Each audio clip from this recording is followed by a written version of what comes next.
My name is Ethan Cross, and I'm a self-made man. My journey started in the blistering sun of construction sites across Texas. No inheritance, no college degree, just a pair of work boots, grit in my blood, and a dream big enough to fill the Austin skyline. By 25, I launched Crossworks Construction, just me and a pickup truck. By 35, I had a crew of 70 men and a multi-million-dollar operation. I didn't drink. I didn't gamble. I just worked. My wife, Natalie, was my high school sweetheart. Blonde, blue-eyed, sharp-witted. My safe harbor in a storm. We had been together since prom night and married by 22. She was my backbone, my cheerleader, my everything. We tried for kids. God didn't bless us with one of our own. That's when Jake came into our lives.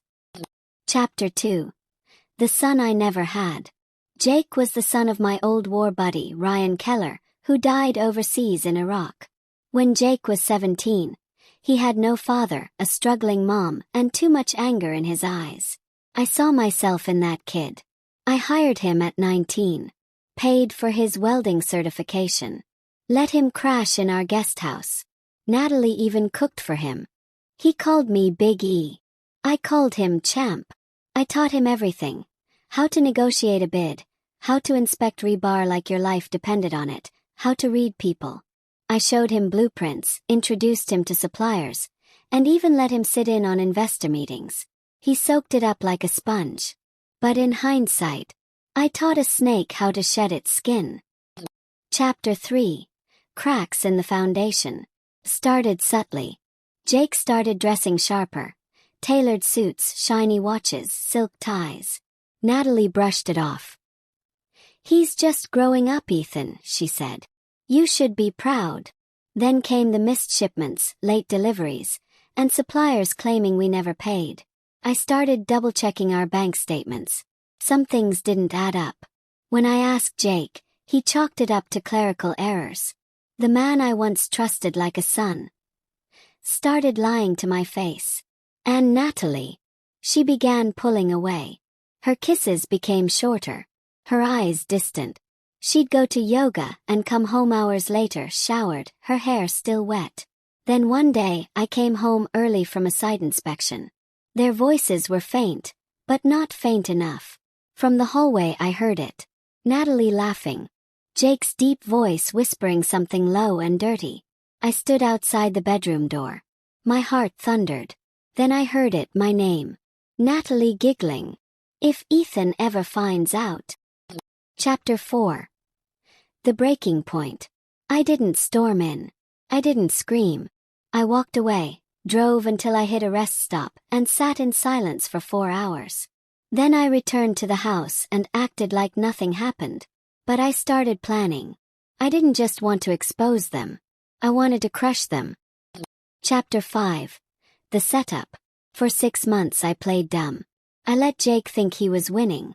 I promoted him to operations manager and handed him more control.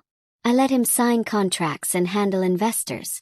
I encouraged Natalie to travel more. Take time for yourself, I told her. Behind the scenes, I hired a private investigator, a former FBI agent named Briggs. The man was a ghost.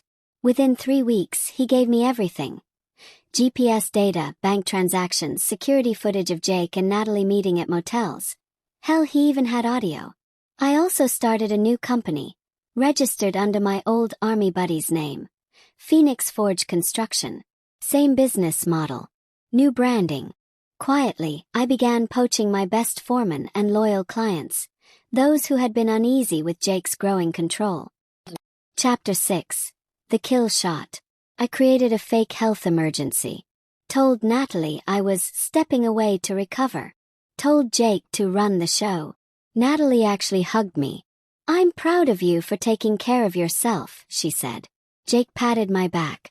"Don't worry, Big E. I got this." 2 weeks later I leaked everything. Jake's doctored invoices and forged signatures.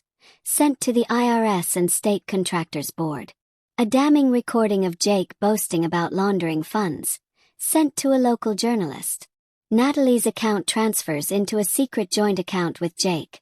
Sent to my divorce lawyer.